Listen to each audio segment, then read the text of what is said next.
Volunteers have been here since early this morning to fill sandbags for neighbors in need, but others say they've had to bear the burden of recovery by themselves. And the recalled Toyotas, like the Camrys behind me, are sitting idle at Kelloland dealerships, awaiting their next stop in the repair shop. Pazik says he spends about 15 minutes actually plowing each driveway, but then he throws in the little details, like shoveling the sidewalk and snow blowing. And when you hit a pothole, you might notice your car driving differently, but you might not be able to see any damage.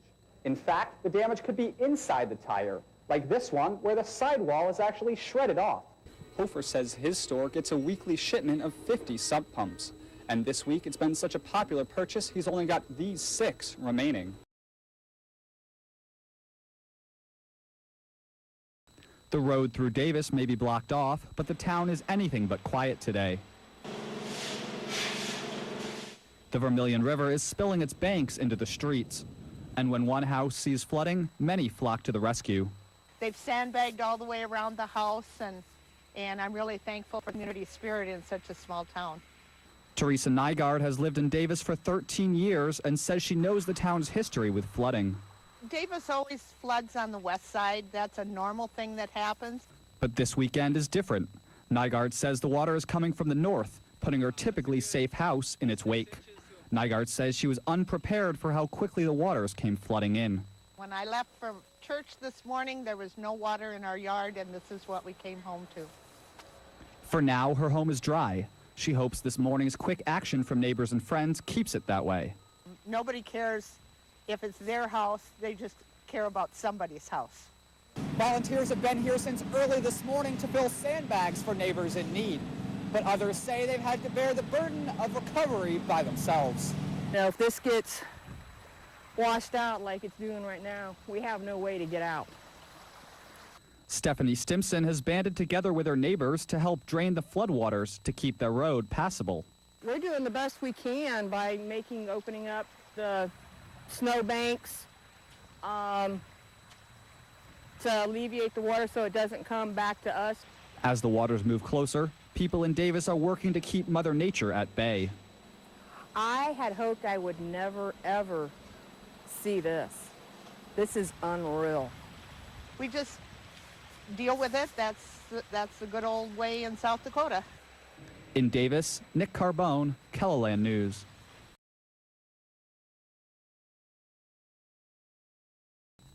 Donna Peterson is no stranger to disaster. She was just a child when her Nebraska home flooded, a memory that hasn't faded.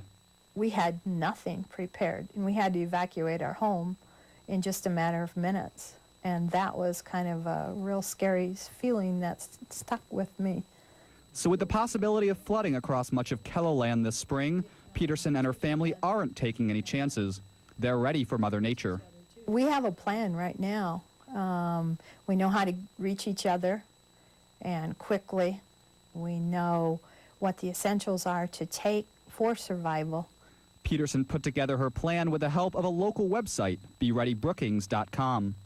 Kim Castle helped start the website last year as a way to spread information to stop the spread of H1N1. But now the site's expanding to provide flood information. This website grew out of community needs and the program. We listened to what people wanted. Castle says having a plan can lessen a disaster's destruction. It's not necessarily the tornado or the flood waters or the fire. It's the fact that individuals and families are not prepared to deal with disasters.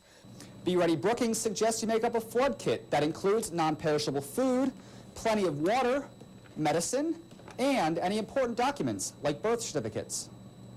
Because the better prepared you are, the better you respond and recover, and the better the community responds and recovers. And even if the waters recede without crisis, Peterson says she's glad she took the time to prepare. I can't say I'm worried. I want to say that we're aware of our surroundings and our situation, because you never know. Never know when you'll have to be ready. In Brookings, Nick Carbone, Kelloland News.